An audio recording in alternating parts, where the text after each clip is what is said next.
லக்ஷ்மி அவர்கள் எழுதிய பண்ணையார் மகள் கதையின் தொடர்ச்சி. சிவகுமார் இதை கேட்டுவிட்டு மனம் விட்டு உறக்க சிரித்தான்.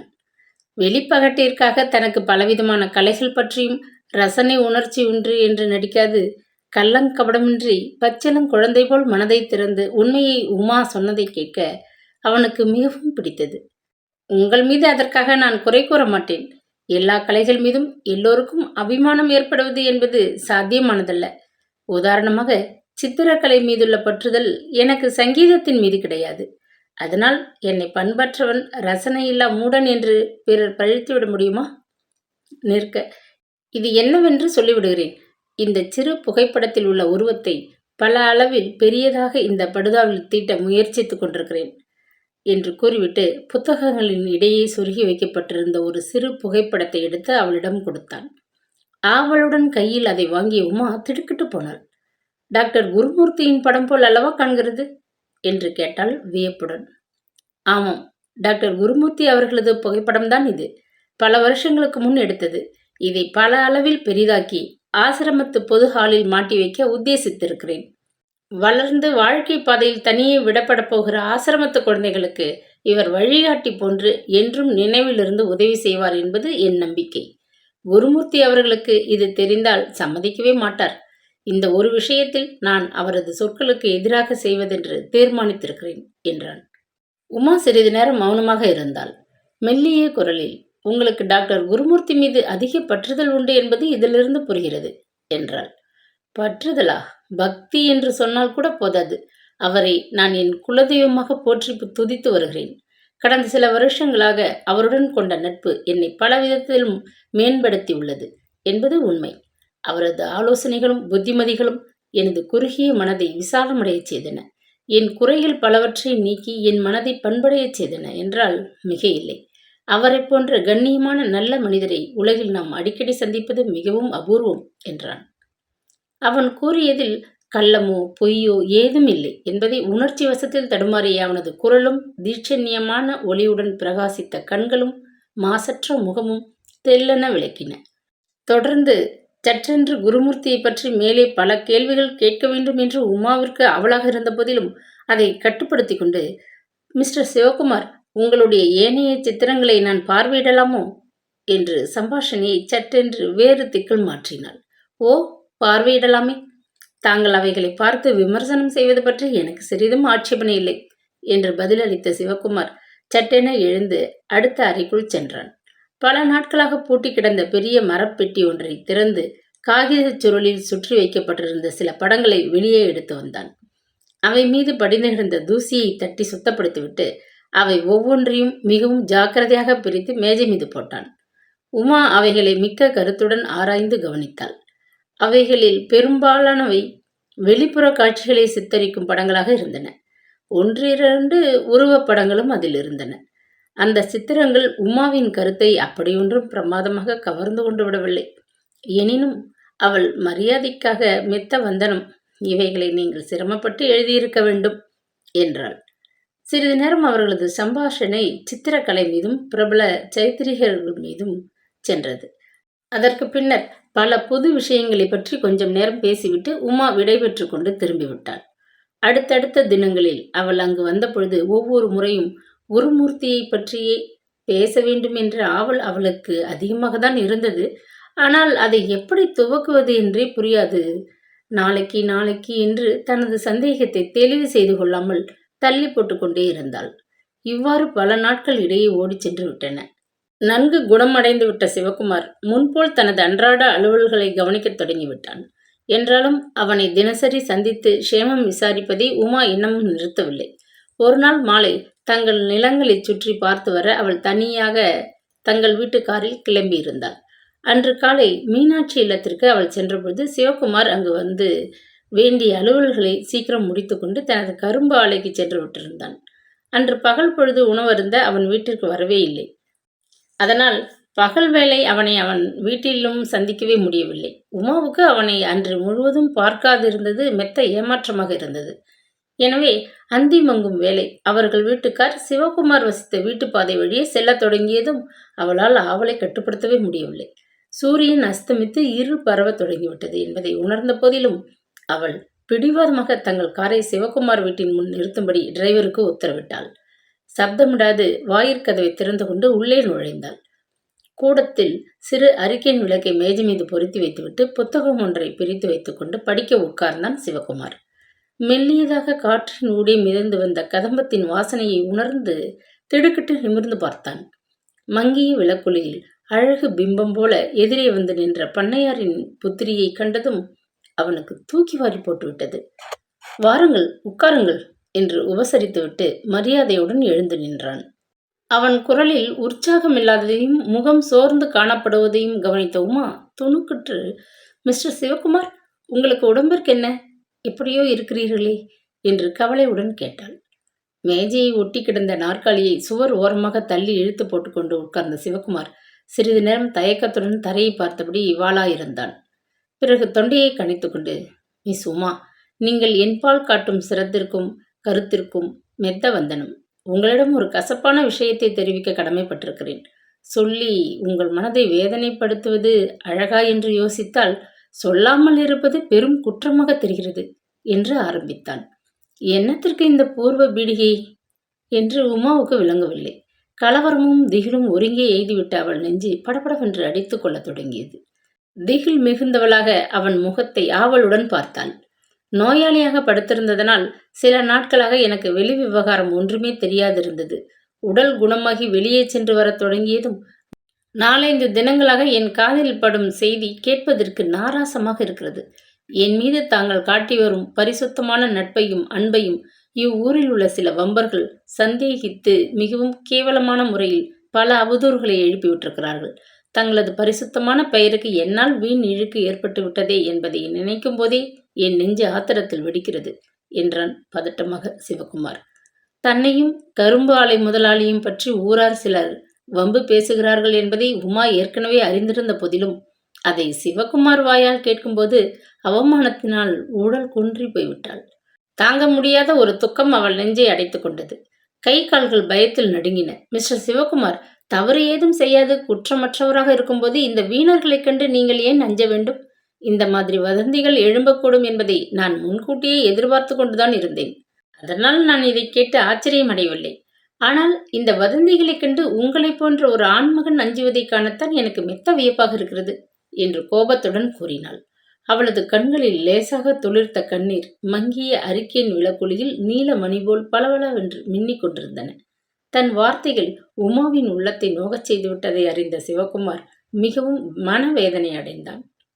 மிஸ் உமா, நான் இந்த வீணர்களைக் கண்டு ஒருபோதும் அஞ்ச மாட்டேன். என்னை பற்றி மட்டும் பழி சொற்கள் பரவுவதாக இருந்தால் நான் சிறிதும் கலக்கமடைந்திருக்கவே மாட்டேன். ஏனெனில் எல்லோருக்கும் நல்லவனாக ஒருவனும் உலகில் வாழ முடியாது என்பது என் சித்தாந்தம். இந்த ஊரில் ஒரு சிலர் நான் சொந்த முயற்சியில் முன்னுக்கு வந்ததை காண சகிக்காது வாழ்ந்து கொண்டிருக்கிறார்கள். நான் செய்யும் எந்த காரியத்தையும் பழித்து வம்பு பேச அவர்கள் எந்த சமயமும் தயாராக காத்திருப்பதையும் நான் அறிவேன். அவர்களை பற்றி நான் சிறிதும் கவலைப்படவே இல்லை. ஆனால் நான் கவலைப்படுவது உங்களை பற்றித்தான். பழி சொற்களும் வீண் கதைகளும் என் மீது எவ்வளவு சுமத்தப்பட்ட போதிலும் ஆண் பிள்ளை என்ற பாரபட்சத்துடன் சமூகம் மறந்துவிடும். ஆனால் தங்களது மாசற்ற பெயர் வீண் பழியால் சூழப்பட்டால் தாங்கள் வருங்காலத்தை மெத்தவும் பாதித்து விடுமே என்பதுதான் என் கவலை. தங்களது நன்மைக்காகத்தான் இந்த உண்மையை சொன்னேன் என்றான் மிகவும் இரக்கம் ததும்பிய மெல்லிய குரலில். உமா இதை கேட்டு துயரம் மிகுந்த நீண்டதொரு பெருமூச்செறிந்தாள். மிஸ்டர் சிவகுமார், என் பொருட்டு தாங்கள் எடுத்துக்கொள்ளும் கருத்திற்கு மெத்த வந்தனம். ஆனால் ஒரு முக்கிய காரணம் பற்றி நான் இந்த ஊரார் பழி சொல்லை இது சமயம் காதில் போட்டுக்கொள்ளாது அசட்டையாக இருக்க வேண்டியுள்ளது. தாயும் தந்தையும் மற்ற அனாதை பெண் நான் என்பதை தாங்கள் அறிவீர்கள். அளவற்ற செல்வமும் அதனால் ஏற்படக்கூடிய சகல சுகங்களும் என் வாழ்வில் நிறைந்து கிடந்த போதிலும் எனக்கு மனதில் நிம்மதியே இல்லை. ஆனந்தம் என்பது கடுகளவும் இல்லை. பண்ணையார் மகள் என்ற நிலைக்கு முன் வறுமையிலே வாடிக்கொண்டு நகரத்தில் ஒரு மூலையில் நோயாளி தாயுடன் திண்டாடி கொண்டிருந்த போது நான் எவ்வளவோ சந்தோஷத்துடன் இருந்தேன் என்று கூறிவிட்டு முடிக்க முடியாது துக்கத்துடன் திணறினாள். கட்டுப்படுத்த முடியாது கண்ணீர் வெள்ளமென அவள் விழிகளிலிருந்து பெருகி ஓடியது. இதை கண்டு பச்சாதாபத்தினால் மனம் உருகிவிட்ட சிவகுமாருக்கு என்ன செய்வதென்றே தெரியவில்லை. மிஸ் உமா, உங்கள் மனதில் ஏதோ ஒரு பெரும் துயரம் குடிகொண்டிருக்கிறது என்று தெரிகிறது. நான் ஏதாவது உதவி செய்ய முடியுமா என்று தெரிவித்தால் என்று முடிக்காது மென்று விழுங்கினான். கண்களை துடைத்துக் கொண்ட உமா அவனை நிமிர்ந்து பார்த்தாள். சிவகுமார், உங்களை சந்தித்த முதல் நாளே நீங்கள் எனது கஷ்டங்களில் உண்மையாக உதவி செய்யக்கூடிய மனிதர், உங்களை பூரணமாக நம்பலாம் என்று எனது உள்ளுணர்வு எனக்கு அறிவுறுத்தியது. தாயும் தந்தையுமற்ற அனாதையான நான் அளவற்ற ஆஸ்திக்கு அதிபதியாக இருக்கிறேன். நான் ஏவியதை செய்ய ஏகப்பட்ட ஆட்களும் பணிப்பெண்களும் இருக்கிறார்கள். நான் புன்னகை செய்தால் அதை பிரசாதமாக கருதி ஏற்கவும், நான் கூறியதற்கு ஆமாம் என்று தலையசைக்கவும் என்னை சுற்றி பலர் இருக்கிறார்கள். ஆனால் நம்பிக்கைக்கு உகந்த மனிதர் என்று எனக்கு கஷ்டங்களில் உதவி செய்ய உங்களைத் தவிர யாருமே கிடையாது. உங்கள் மூலமாக எனக்கு ஒரு உதவி தேவையாக உள்ளது. அதை தாங்கள் தடையின்றி செய்வீர்கள் என்ற நம்பிக்கையிலே தங்களுடன் பரிசுத்தமான நட்பு ஏற்படுத்தி கொள்ள முயன்றேன். என் உள்ளத்திலே கள்ளம் ஏதும் இல்லாததனால் எனக்கு யாரை பற்றியும் அக்கறை இல்லை என்றாள் மிகவும் தீவிரமாக. மனவெழுச்சி மிக்க அடைந்த சிவகுமார் உமாவை இரக்கத்துடன் நிமிர்ந்து பார்த்தான். மிஸ் உமா, உங்களது நல்ல அபிப்பிராயத்திற்கு பாத்திரமாகி உள்ளதை அறிந்து நான் மிக்க பெருமிதம் அடைகிறேன். கடைசி வரை இந்த நல்ல அபிப்பிராயத்தை எப்பாடுபட்டும் காப்பாற்ற முயற்சிப்பேன். தங்களுக்கு என்னால் ஆன உதவி எதுவானாலும் செய்ய சித்தமாக இருக்கிறேன் என்றான் உணர்ச்சி குமரிய குரலில். நான் கூறப்போவதை தாங்கள் அறிவீர்கள். எனது தாயார் எனது தந்தையுடன் மனஸ்தாபப்பட்டு கொண்டு நான் சிறு குழந்தையாக இருக்கும்போது பிரிந்து சென்று விட்டார்கள் என்பது ஊரறிந்த ரகசியம். அவர்கள் பிரிவின் காரணத்தை எனக்கு கூறாது மர்மமாக வைத்துவிட்டு போய்விட்டார்கள். அதை கண்டுபிடித்தால் ஒழிய என் வாழ்க்கையில் அமைதி ஏற்படாது போல் இருக்கிறது. அதனால் என்றால் உமா. முடிக்காது. இதில் நான் எப்படி உதவி செய்யக்கூடும் என்று விளங்கவில்லையே என திகைப்புடன் சிவகுமார் வினவினான். உங்களால் செய்ய முடியும். என் தாயார் மனஸ்தாபப்பட்டு கொண்டு என் தந்தையிடமிருந்து பிரிந்து சென்ற அதே சமயம் டாக்டர் குருமூர்த்தி அவர்கள் என் தந்தையுடன் மனஸ்தாபப்பட்டு கொண்டு பண்ணையிலிருந்து விலகிவிட்டதாக பழைய கணக்கு புத்தகங்களை ஆராய்ந்ததில் புலனாகிறது. டாக்டர் குருமூர்த்திக்கும் பண்ணை மேனேஜருக்கும் வேறு பெரிய மனஸ்தாபம் அதற்கு பின்னர் ஏற்பட்டிருக்கிறது. இதையெல்லாம் பற்றி யோசிக்கும்போது டாக்டர் குருமூர்த்திக்கும் பண்ணையார் வாழ்விற்கும் ஏதோ சம்பந்தம் இருக்கிறது என்று தோன்றுகிறது. அதனால் எனக்கு குருமூர்த்தி அவர்களின் கடந்த கால வாழ்க்கையை பற்றியும் பண்ணையாருடன் அவருக்கு ஏற்பட்ட தகராறின் உண்மை பற்றியும் தாங்கள் தெரிவிக்க வேண்டும். இதில் ஏதும் ஒளிவு மறைவு கூடாது என்றாள் உமா. மிஸ் உமா, உண்மையில் எனக்கு தங்களது தாயார் மனஸ்தாபப்பட்டு கொண்டு சென்று விட்டார்கள் என்ற செய்தியை தவிர வேறு எதுவுமே தெரியவே தெரியாது.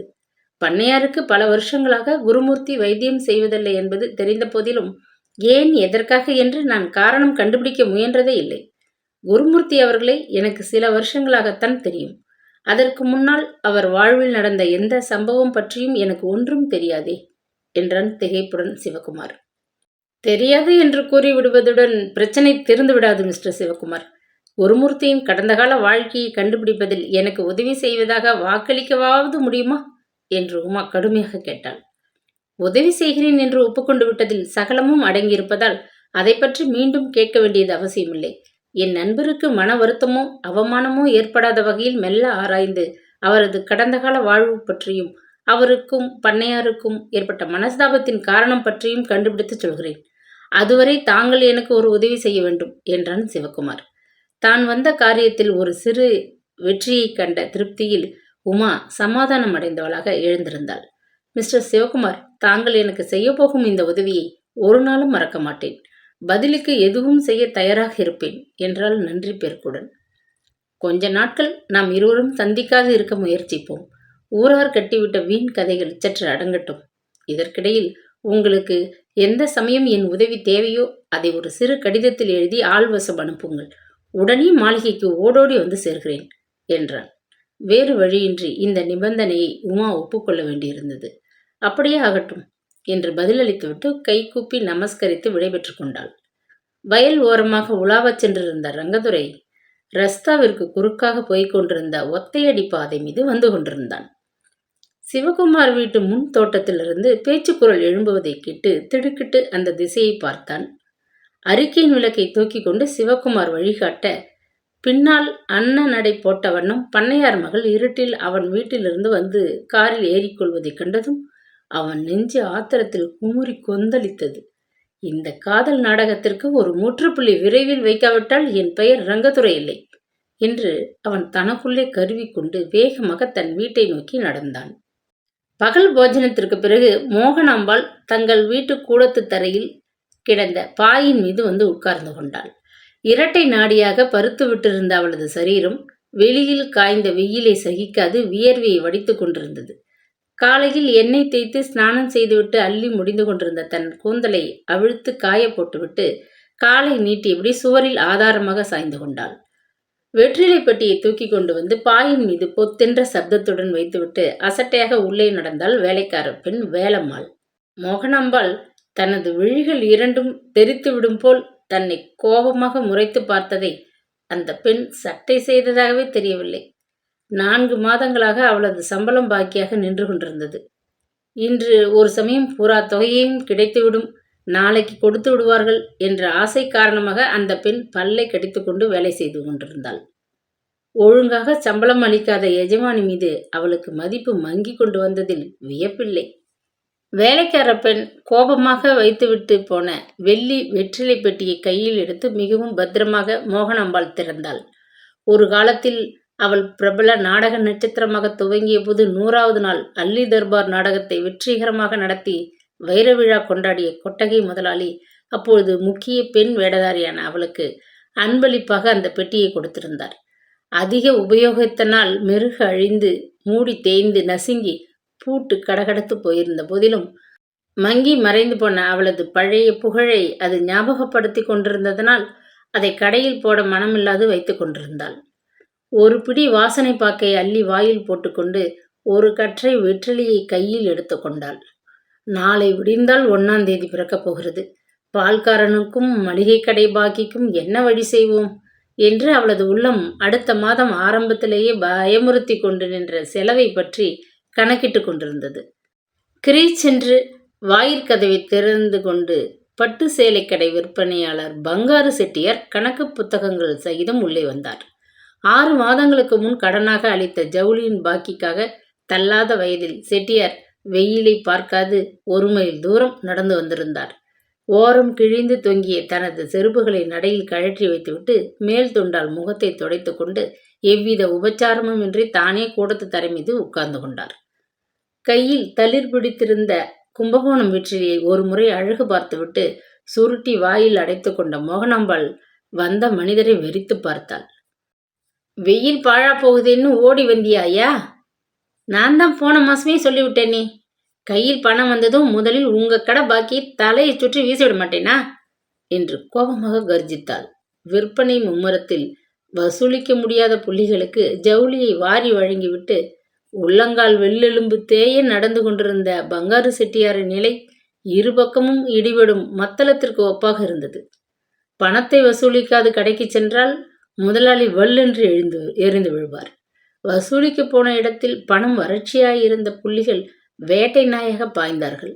எப்படியாவது பணம் வந்தால் போதும் என்ற நினைப்பில் அவர் மோகனாம்பாளின் சுடுமொழிகளை காதில் போட்டுக்கொள்ளவே இல்லை.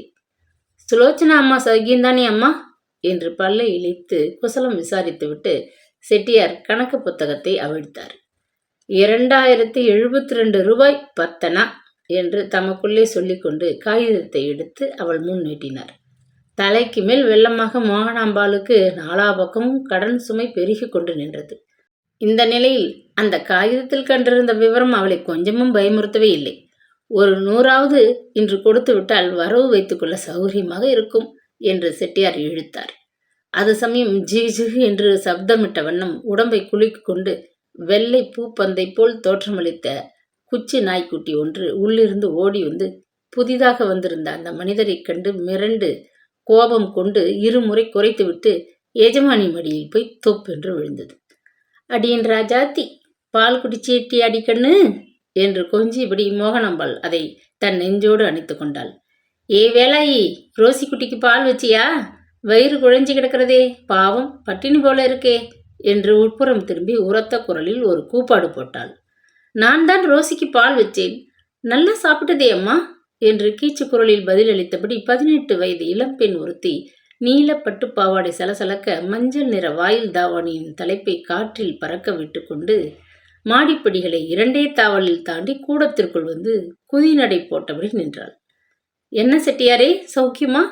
புது தினசு சேலை ஏதாச்சும் கொண்டு வந்திருக்கிறீங்களா என்று விசாரித்துவிட்டு கூடத்து தூணை பிடித்துக்கொண்டு சொகுசாக நின்றாள். இடைவரை தொங்கிய அவளது பின்னலின் முடிவில் கட்டியிருந்த பட்டு குஞ்சலங்கள் இப்படியும் அப்படியுமாக அவளது உடல் நெளிவுக்கு தக்கபடி ஊசலாடி கொண்டிருந்தன. முழங்கை வரை அவள் கரங்களில் குலுங்கிய தங்க வளையல்களையும் கழுத்தில் மின்னிய வைர அட்டிகையும் வெறுப்போடு விரைத்து பார்த்த செட்டியார், என்னவோ உங்கள் புண்ணியத்துல சௌகியம் அம்மா என்று விரக்தியாக கூறினார். வைரமும் தங்கமுமாக ஆபரணங்களை வாங்கி போட்டுக்கொள்ள பணம் இருக்கிறது, புடவை பாக்கியை தீர்க்க மட்டும் பணம் இல்லை போல இருக்கிறது என்று தமக்குள் கோபத்துடன் எண்ணிக்கொண்டார். பாவம், அந்த 10ஆம் பசலிக்கு சுலோச்சனாவின் மேனியை அலங்கரித்த அந்த நகைகள் அத்தனையும் பித்தளை என்ற ரகசியம் எங்கே தெரிய போகிறது? வீணாக ஏன் உட்கார்ந்து பொழுதை ஓட்டுறீங்க? ஐயா, நாங்க ஊருக்கு புதியவங்களா? உங்கள் கடைக்கு தான் புதிய வாடிக்கைக்காரங்களா? மாசூல் பணம் வந்ததும் கொடுத்து அனுப்புகிறேன் என்று விரைப்பாக பேசினாள் மோகனாம்பாள். வெற்றிலையை குதைப்பி கொண்டு செட்டியார் பெருமூச்சு விட்டு கொண்டு எழுந்தார். வீட்டையும் கூரை முகட்டையும் சுற்றி தமது கண்களை ஒரு முறை ஓடவிட்டார். கெட்டியான கார கட்டடம், அரை விலைக்கு போனா கூட 30,000த்துக்கு தேரும். பணம் உள்ள புள்ளிகள்தான் பாக்கியை கொடுக்க ஏனோ இழுத்தடிக்கிறார்கள் என்று தமக்குள் ஆராய்ச்சி செய்து கொண்டு திரும்பினார். உண்மையில் அந்த வீட்டின் மீது மோகனாம்பாள் கழுத்து மட்டும் கடன் வாங்கி சாப்பிட்டு கொண்டிருந்தாள் என்ற ரகசியம் ஒருவருக்குமே தெரியாது. வருகிறேன் அம்மா, ஞாபகம் வச்சுக் கொள்ளுங்கள் என்று வறட்சியாக கூறிவிட்டு ஒரு கும்பிடு போட்டு விடைபெற்று கொண்டு சோர்ந்த மனதுடன் செட்டியார் சென்றார். சுலோ, உன்னைத்தானே மக்கு பிளாஸ்திரி, வாயில் கதவை தாழ்பால் போட்டு விட்டு வா. திறந்துவிட்டு நாய் நுழைவது போல இந்த கடன்காரன் பாவிகள் உள்ளே நுழைந்து விடுகிறார்கள் என்று எரிந்து விழுந்தாள் தாயார். தூணின் மீது சாய்ந்தபடி கற்பனை உலகில் சஞ்சரித்துக் கொண்டிருந்த மகள் துள்ளி குதித்து ஓடி கதவை சாத்திவிட்டு தாயின் மடி மீது வந்து விழுந்தாள். என்னம்மா, ரொம்ப கோச்சிக்கிற என்று கொஞ்சி கொண்டு தாயை கட்டி கொண்டாள். வாயிற்கதவு தடதடவென்று இடிபடும் ஓசை கேட்டது. மோகனாம்பாள் கலவரத்துடன் மகள் முகத்தை குறிப்பாக பார்த்தாள். இன்னும் எந்த பழைய பாக்கி கடங்காரன் பில் காகிதத்தை தூக்கி கொண்டு வந்து விட்டானோ என்ற பயம் அவளுக்கு. நாய்க்குட்டியை இடையில் தூக்கி கொண்டு சுலோச்சனா ஓடி சென்று கதவை திறந்தாள். வற்றி காய்ந்த குச்சி போன்ற மெலிந்த திரேகியான வயோதிக மனிதர் ஒருவர் தள்ளாடி கொண்டு உள்ளே வந்தார். மகள், அம்மா, அப்பா தான் வந்திருக்கிறார் என்று கிரீச்சிட்டாள். ஆமாம், அவர் தூக்க மாட்டாத பொருளை தூக்கி கொண்டு வந்திருக்கிறார். பெண்ணே, நீ போய் வாங்கி உள்ளே வை. வயசு காலத்துல போட்டதை தின்னுட்டு நிழலோடு கிடக்காம ஊர் சுத்திக்கிட்டு திரிகிறத பார். சரி சரி, கைகாலை கழுவி கொண்டு வேலம்மா வீட்டுக்கு போகிறதுக்கு முந்தி சாப்பிடுங்கள் என்று கோபத்துடன் கத்தினாள் மோகனாம்பாள். மனைவி தனக்கு அளித்த அந்த வரவேற்பு வடிவேலுவிற்கு புதிதல்ல. 30 வருஷ காலத்தை எப்படியோ அவளுடன் ஓட்டி விட்டிருந்தாள். நாடக கம்பெனி ஒன்றில் ஹார்மோனியக்காரனாக இருந்த சந்தர்ப்பத்தில் பிரபல நடிகை மோகனாம்பாளை அவன் சந்திக்க நேர்ந்தது. அந்த சந்திப்பு இணைபிரியாத வாழ்க்கை துணைவர்களாக அவர்களை மாற்றிவிட்டது. மோகனாம்பாளின் புகழ் மங்கி மறையத் தொடங்குவதற்கு பல வருடங்களுக்கு முன்பே வடிவேலுவின் புகழ் மங்கி மறைந்து போய்விட்டது. மனைவி சம்பாதித்து போட்டதை கொண்டு வாழ வேண்டிய துர்க்கதி ஏற்பட்டிருப்பதனால் அவனால் மனைவியை ஓங்கி அதட்டி அதிகாரம் செய்ய முடியவே இல்லை. கிழவன் உள்ளே சாப்பிடச் சென்றதும் வெற்றிலை பெட்டியை மூடிவிட்டு தலையை கைக்கு ஆதாரமாக வைத்துக்கொண்டு பாய் மீது சாய்ந்து படுத்து விட்டாள் மோகனாம்பாள். சுவரில் மாட்டியிருந்த பழைய போட்டோக்கள் அனைத்தையும் ஒரு முறை உற்று பார்த்தபோது அவளுக்கு ஆத்திரத்தில் வயிறு பற்றி எரிந்தது. அடுக்கடுக்காக மெடல்களை அணிந்து கொண்டு நாடக உடைகளில் காட்சியளித்த அந்த புகைப்படங்கள் ஒவ்வொன்றும் அவள் வாரி வாரி சம்பாதித்து குவித்த செல்வத்தை நினைப்பூட்டி கொண்டிருந்தன. எத்தனை பணம் சம்பாதித்தாள் அவள்! அப்பப்பா, என்ன செல்வாக்கு அப்பொழுது! ஆமாம், அத்தனையும் இப்பொழுது எங்கே போயிற்று? பணம்தான் போயிற்று என்றால் குழந்தை இல்லை என்று தவமிருந்து கெஞ்சாது கெஞ்சி தர்ம ஆஸ்பத்திரி ஒன்றிலிருந்து தத்து எடுத்து ஆசையோடு வளர்த்தாளே அந்த பெண் சுலோச்சனாவால் தான் ஏதாவது பலன் உண்டா? வாட்ட சாட்டமாக குதிர் போல் தின்னின்று வளர்ந்து நின்ற அந்த பெண்ணுக்கு பாலும் தயிரும் போட்டு பட்டு ஆடைகள் கட்டி அவளை தன்னை போல் ஒரு பிரபல நட்சத்திரமாக்க எத்தனையோ முயற்சிகள் செய்தாள். சங்கீதத்தை வீச என்ன விலை என்று கேட்டாள் சுலோச்சனா. நாட்டியத்தையோ நாழியால் அளக்கலாமா என்று விசாரிக்கும் பரம ஞானத்தை பகவான் அவளுக்கு அளித்திருந்தார். பாட்டும் நடனமும் இல்லாவிட்டால் போகிறது. பார்ப்பதற்கு பெண் கொஞ்சம் லட்சணமாக இருக்கிறாள். பட உலகிலாவது பெயர் எடுக்கட்டும் என்று பெண்ணை அழைத்து கொண்டு பட்டணத்திற்கு சென்று ஒரு வீட்டை வாடகைக்கு எடுத்துக்கொண்டு 2 வருஷ காலம் முகாம் போட்டு பார்த்தாள் தாயார். ஒரு சாதாரண படத்தில் ஓரிடத்தில் சிறிது நேரம் தலை காட்டும் யோகம் மிக்க அரும்பாடுபட்டு கிடைத்தது. அவ்வளவுதான். புற்றிலிருந்து ஈசல் புறப்பட்டது போல் எங்கிருந்தோ சுற்றத்தார்கள் உறவு கொண்டாடி கொண்டு நாலா பக்கத்திலிருந்தும் வந்து வீட்டிற்குள் டேரா போட்டு கொண்டு விட்டார்கள். இதற்கு முன் கண்டதும் இல்லை கேட்டதும் இல்லை என்ற மனிதர்கள் எல்லாம் அத்தையம்மாள் என்றும் பெரியம்மாள் என்றும் உறவு முறை சொல்லிக்கொண்டு மாத கணக்கிலே விருந்தாளியாக தங்கிவிட்டனர்.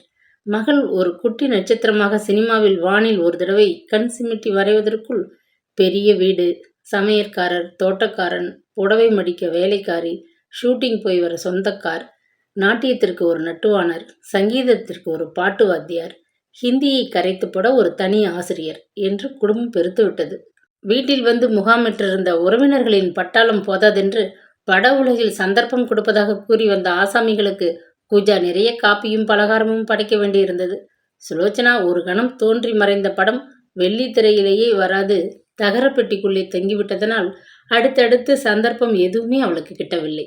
இந்த படத்தில் கிடைக்கும் சந்தர்ப்பம் அந்த படத்தில் ஒரு சமயம் கிடைக்கலாம் என்று நம்பிக்கையை விடாது மகளுடன் பட்டணத்திலே வருவாயின்றி பணத்தை படோட்டமாக செலவழித்து கொண்டிருந்தாள் மோகனாம்பாள்.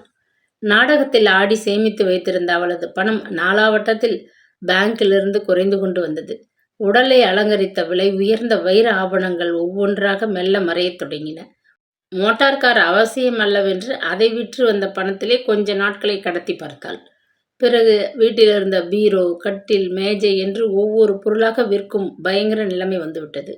மழைக்கு அடைந்து கொள்ளும் பறவைகள் போல் எங்கிருந்தோ பணம் இருந்த பொழுது வந்து கூடி கும்மாளமிட்ட உறவினர்கள் ஒவ்வொருவராக நழுவ ஆரம்பித்து விட்டனர். 6 மாத வாடகை விரைவாக கொடுக்காவிட்டால் தக்க நடவடிக்கை எடுத்துக்கொள்ளப் போவதாக வீட்டுக்காரன் மிரட்டி ஒரு நோட்டீஸ் கொடுத்து விடவே, கடைசியாக கையில் இருந்த நகைகளை விற்று பட்டணத்தில் ஏற்பட்ட கடன்களை அடைத்து கொண்டு தலை தப்பியது தம்பிரான் புண்ணியமென தாயும் தந்தையும் மகளும் சொந்த ஊருக்கே வந்து சேர்ந்திருந்தனர். அந்த காலத்தில் பணம் மிஞ்சி கிடந்தபோது வாங்கி போட்டிருந்த காரை கட்டிடம்தான் சமயத்திற்கு கை கொடுத்து உதவியது. மார்வாரி ஒருத்தரிடம் அதை அடமானமாக வைத்து பணம் வாங்கி கொஞ்ச நாட்களை எப்படியோ கழித்து விட்டிருந்தாள். இனிமேல் என்ன செய்ய போகிறோம் என்று கலங்கிக் கொண்டிருந்த சமயத்தில்தான் அடுத்த கிராமமாகிய அழகர் நத்தம் பண்ணை மேனேஜர் மகன் ரங்கதுரையின் பரிச்சயம் அவர்கள் குடும்பத்திற்கு எதிர்பாராத வகையில் வலிய வந்து கிடைத்தது. நாள் ஒரு மேனியும் பொழுதொரு வண்ணமுமாக பருத்து கொண்டு வந்த சுலோச்சனாவை வைத்து கொண்டு இனி எப்படி வாழ்க்கையில் முன்னேற முடியும் என்று ஏங்கிக் கொண்டிருந்த மோகனாம்பாளுக்கு ரங்கதுரையின் நட்பு பெரிய ஆறுதலையும் நம்பிக்கையையும் அளித்தது. சுலோச்சனா மீது ஒரே மோகமாக மயங்கி விட்டிருந்த மேனேஜர் மகன் அடுத்த கிராமத்திலிருந்து வாரத்திற்கு 2 முறை அவர்கள் வீட்டிற்கு தப்பாது விஜயம் செய்து கொண்டு வந்தான். கொஞ்சம் சாமர்த்தியத்தை உபயோகித்து அந்த பையனை தன் மகளுக்கு கட்டி வைத்து விட்டால் வருங்காலத்தை பற்றி கொஞ்சமும் அஞ்ச வேண்டியதே இல்லை என்று திட்டம் போட்டிருந்தாள் மோகனாம்பாள். ரங்கதுரையின் தொடர்பு ஏற்பட்டு வருஷம் 1 விளையாட்டாக ஓடி மறைந்து விட்டது. ஆனால் இந்த தொடர்பு திருமணத்தில் போய் முடியும் என்பதன் அறிகுறி கடுகளவும் காணவே இல்லை. மிக்க உரிமையுடன் வீட்டிற்கு வந்து சுலோ சுலோ என்று அருமையாக உறவு கொண்டாடி பசும்பாலும் நெய் பலகாரமும் வயிறு நிறைய உண்டுவிட்டு கடைசியில் மகளை கல்யாணம் செய்து கொள்ளாது சென்று விடுவானோ ரங்கதுரை என்ற கிளி சமீபத்தில் அவளுக்கு ஏற்பட்டிருந்தது. அன்று காலைதான் அழகர் நத்தத்திலிருந்து அவன் ஏதோ வேலையாக நகரத்திற்கு வந்திருந்தான். வழக்கம் போல் நேரே அவர்கள் வீட்டில்தான் வந்து இறங்கியிருந்தான். சொந்த வீட்டைப் போல் ஸ்நான அறைக்குள் சென்று பிரயாண களைப்பு போக வெந்நீரில் நன்றாக ஸ்நானம் செய்தான். வேலம்மாள் தயாரித்திருந்த போஜனத்தை சுவைத்து சாப்பிட்டான். செருப்பை மாட்டிக்கொண்டு வெளியே போய் வருவதாக கூறிவிட்டு அன்று பகல் பொழுது எங்கேயோ போய்விட்டான். திருமணத்தை பற்றிய பிடிகொடுத்து பேசாது அவன் நாட்களை கடத்தி கொண்டு நழுவி வருவதை காண மோகனாம்பாள் கையில் காசுமின்றி கல்யாணமுமின்றி அதோகதியாக தன் வளர்ப்பு மகள் தவிக்க நேரிட்டால் என்ன செய்வது என்று திகிலடைந்து போனாள். ஏய் சுலோ என்று மகளை அதட்டி கூப்பிட்டாள். ஏம்மா என்று தலையை சொரிந்து கொண்டு கொஞ்சலாக வினவிய மகள் மேலே சாய்ந்து கொண்டு அருகில் வந்து உட்கார்ந்தாள். காலையில் மேனேஜர் மகன் வந்தானே, ஏதாவது விசாரிச்சியா? என்ன சொன்னான்? நினைச்ச போது வந்து தங்குறதுக்கு இது என்ன ஓட்டலா தர்ம சத்திரமா என்று அதட்டி கேட்டாள் தாயார். குளிக்கிற அறையில் சட்டையை கழட்டி போட்டிருக்கிறேன், துவைச்சு வைக்க சொல்லுன்னாரு. திரும்பி வர்றதுக்கு இன்னைக்கு ரொம்ப நாழி ஆகுமாம் என்றாள் மகள் புருவங்களை நெளித்து கொண்டு. வண்ணாத்தி வேலை வேற நமக்கு வச்சு விட்டானாக்கும். இதை பாரு, இந்த பயல் நம்ம ஏமாத்துறதுக்குத்தான் இப்படி இழுத்தடிக்கிறான். இன்னைக்கு வந்ததும் 1 2ன்னு கராரா கேட்டு தெரிஞ்சு கொண்டு விடு. ஆமா, சொல்லிவிட்டேன். அப்புறம் அழுது கொண்டு என்கிட்ட வந்து முட்டிக்கொண்டால் பிரயோஜனமில்லை என்று கடுமையாக பேசினாள் மோகனாம்பாள். வேலையை முடித்துக்கொண்டு வீட்டிற்கு கிளம்பிய வேலம்மாள் தடதடவென்று அங்கே வந்தாள். இந்தாங்க, இந்த கடிதம் ஐயாவுடைய சட்டையில கிடந்தது, துவைக்கிற போது பார்த்தேன் என்று கோபத்துடன் முணுமுணுத்துவிட்டு வெளியேறினாள். நன்றி கெட்ட ஜென்மம், கல்போல் 2 புடவையை தூக்கி கட்டி கொள்ள கொடுத்தேன். என்னவோ சம்பளம் 4 மாதமா சரியா கொடுக்கலைன்னு முகத்தால சுட்டு தள்ளுகிறாளே இந்த வேலைக்கார குட்டி என்று ஆத்திரத்துடன் கூறிய மோகனாம்பாள் எழுந்து உட்கார்ந்து கொண்டு கூந்தலை வாரி அள்ளி முடித்து கொண்டாள். அலட்சியமாக கடிதத் துண்டை பிரித்து தனக்குள் எழுத்து கூட்டி மெல்ல வாசிக்கலானாள். ஐயோ, இந்த அநியாயத்தை கேட்டியா என்று கடிதத்தை படித்து முடித்தவுடன் தேள் கொட்டியவள் போல் தாயார் அலறினாள். என்னம்மா, ஏன் இப்படி பதறுகிற என்ற மகள் மெல்ல நிதானமாக வினவினாள். அன்புள்ள அத்தையவர்களுக்கு வணக்கம். ஒரு முக்கிய காரியமாக நான் இங்கேயே 2 தினங்கள் தங்கும்படி நேர்வதால் நான் உடனேயே திரும்பி வர இயலாது. நேற்று தினம் தங்களிடம் கூறியவைகள் ஞாபகத்தில் இருக்கும் என்று நினைக்கிறேன். என் பொருட்டு தாங்கள் உமா மகேஸ்வரியிடம் மெல்ல பேசி அவள் மனதை அறிந்து கொள்ள வேண்டுமென்று மிகவும் கேட்டுக்கொள்கிறேன். உமா மீது எனக்குள்ள பற்றுதலை தாங்கள் அறிவீர்கள். அதனால் என் வேண்டுகோளை புறக்கணிக்க மாட்டீர்கள் என நினைக்கிறேன். நேரடியாக அதை பேச வெட்கமாக இருந்ததினால் இந்த கடிதத்தை எழுதுகிறேன். மற்றவை பிறகு. தங்கள் அன்புள்ள ரங்கதுரை.